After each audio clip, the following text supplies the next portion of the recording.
Alright guys, so here we are for an F1 2016 mod video for the F1 2014 game. Now I did this last year when testing was on this time last year and you guys really seemed to enjoy it, so I've brought it back and hopefully you guys can show the same amount of support that you guys showed in the last video. So if you can smash a like button and subscribe to the channel if you haven't seen me before, then that'd be absolutely wonderful.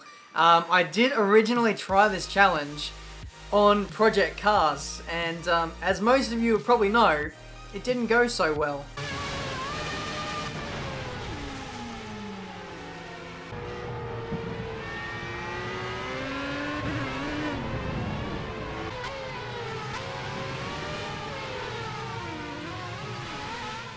So as my alternative option, I resorted to F1 2014, once again, a game that I've almost despised ever since I've started playing F1 2015, but just be aware that some of the drivers and some of the car liveries won't be spot on to what you'll see in the 2016 season so far. There are some things that just couldn't get implemented in time, like the Toro Rosso livery. It's still a testing livery, same too with the Lotus, and there's a couple of drivers here and there who are in this video that aren't specifically on the 2016 grid for this year. So just bear in mind that this mod is by no means complete. I just had to scramble together all these different mods and put them together myself and make this video for you guys to enjoy. So hopefully you guys can enjoy it nonetheless. Subscribe to the channel if you're new.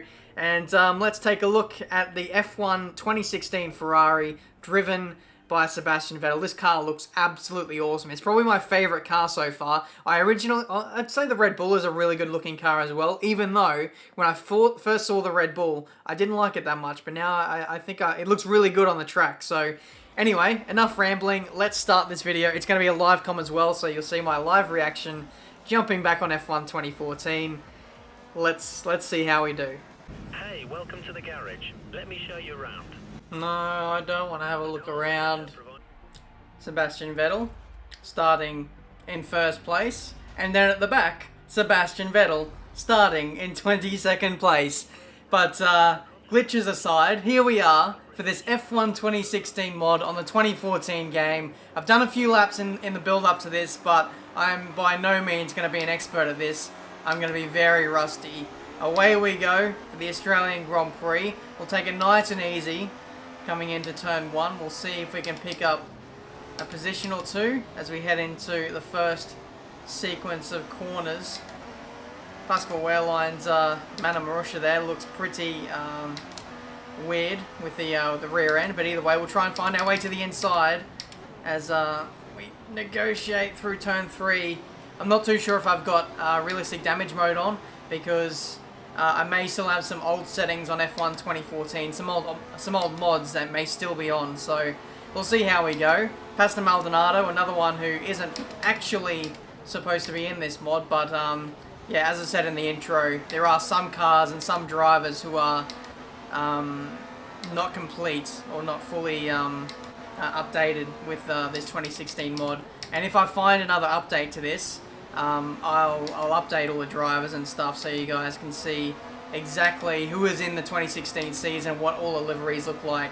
As you can see on the left hand side, that's the Toro Rosso. That is, however, the testing livery that they've got at the moment, because they don't have a livery for the season at the time of recording this video. So anyway, that's just about the first lap done and dusted. Coming into the third sector now, chasing down Max Verstappen. We're in P15 at the moment. Crucially, we haven't crashed yet, so I'll take that as this 2014 handling model is very slippery in the rear end. I'm finding that out very quickly. Up the inside of Verstappen, and that's us into P4. Fucking hell, the rear traction and the mechanical grip of these cars is not there. I think that's the way Codemasters designed these cars. They just did not have any mechanical grip, and it made the handling model, the overall enjoyment of this game wasn't quite there. F1 2015 is much more enjoyable to drive compared to this game. And that's even in the dry. If you try this game out in the wet, it's a completely different story altogether. I used to dread doing any kind of wet racing on this game because the car would just slide about everywhere. As we go up the inside of Jolyon Palmer, we move up into P13. Again, trying to get the power down through the final corner. It's so tough. Come on, Fernando. Where's the straight line speed deficit? He's too quick. Too quick for a Ferrari. Sebastian's pushing hard. He just put up the fastest. Oh, is he? It's a shame that it's not us that's setting the purple lap times. Hamilton all over my rear end there. If we would have continued on, then we would have felt the full force of the Mercedes OP on that start-finish straight. But nonetheless, coming in for our pit stop now, going to put on a set of prime tyres, which should easily see us through to the end of this race here. Just 8 laps left to go. The pit stop is a slow one, having to hold for a McLaren Honda and a Toro Rosso. That was Carlos Sainz. We jumped the Sauber, who we were already in front of. So it's been a slow pit stop phase here. We may lose a few positions here as we rejoin the track.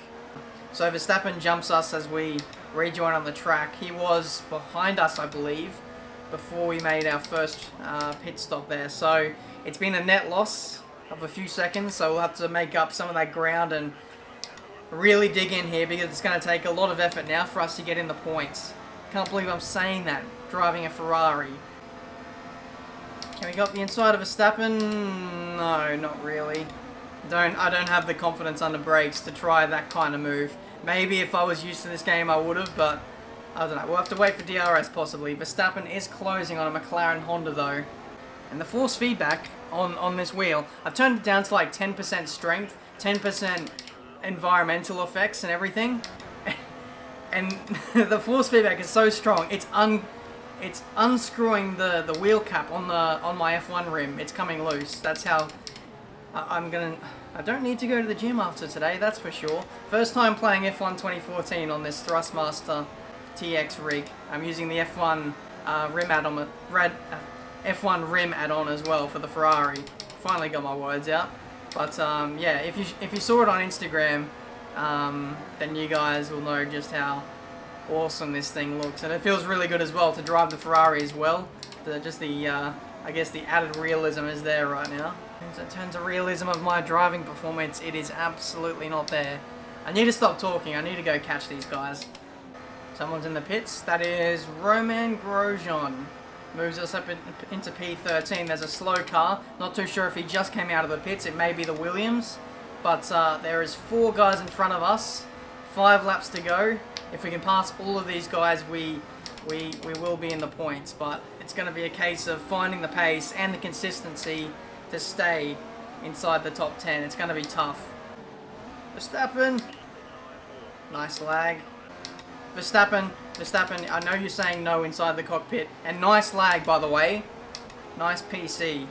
We move up into P12. Next up is Jensen. Oh, that Williams is definitely going slow. I've overshot the corner by an absolute mile. We're all over Jensen's rear end here thanks to the Williams making a mistake.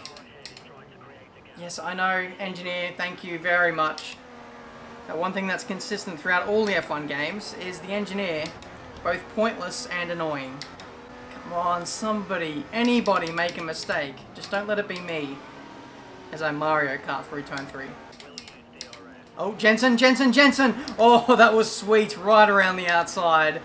Jensen, he went up the inside of the Williams. And just classic F1 2014 AI. They parked the bus on the apex, and we only just avoided him around the outside. One more position, and we're in the points. Come on, somebody. Make a mistake. Massa, make a move. Yes, make a move. That's exactly what I need. Massa parked the bus on the first corner. He's going to have a slow exit. We're going to have some DRS to play with as we run into turn 3. Massa, give me your position. Sacrifice yourself so that I don't get killed by the bosses at Ferrari for not finishing in the points.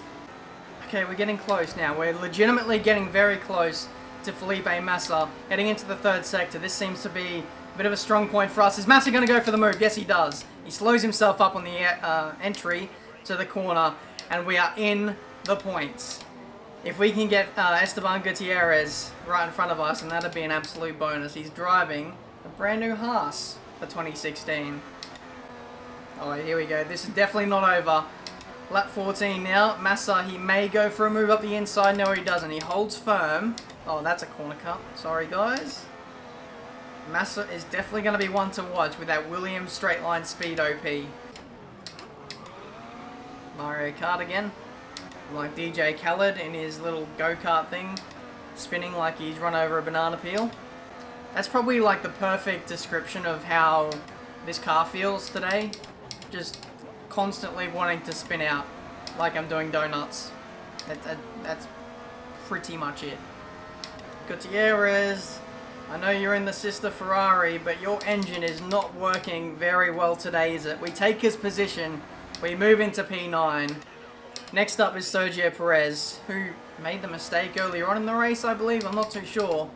But it's going to be P9 for us today, so long as we don't make any mistakes.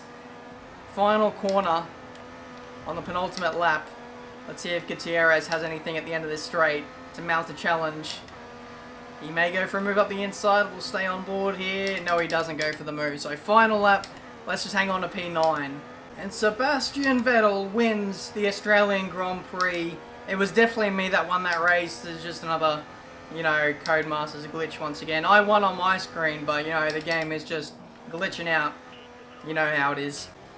Here we go, guys. Final corner for this F1 2016 mod video at the Australian Grand Prix. I wish I could have said I won this race, but unfortunately, we did not have the pace. We jumped straight into this video without any practice, and I believe with some existing mods enabled, which may have interfered with the performance of my car and possibly some other cars as well. But nonetheless, we had some midfield battles and we had some really good racing in between this video. So hopefully you guys enjoyed that. That's sort of what I was going for anyway with the midfield battles. At least you guys got a decent race out of that. But that's been F1 2014. It's been a very long time since I've been on this game, and hopefully you guys enjoyed seeing me struggle throughout this race. Check out the link in the description. I'll leave a link to all the mods in the description. It's not one big file. I had to pretty much grab a whole list of mods and put them together for myself, and that's why it probably wasn't that optimized in the end there. So leave a like if you enjoyed this video. If you want me to do more like this in the future, then let me know down in the comments. I'll probably end up doing it on, like I said, a Corsa or R-Factor or something like that, where you can get a much better mod. I think on Assetto Corsa you could probably get the exact replica of the chassis that are on the 2016 grid, whereas on F1 2014 you're sort of stuck with the 2014 chassis, and that sort of limits the modding that you can do on this game. But yeah, that's been this video for today. Subscribe to the channel if you're new. I've got plenty more racing game content coming in the not too distant future. So that's it for today. Until my next video, guys, I'll see you next time.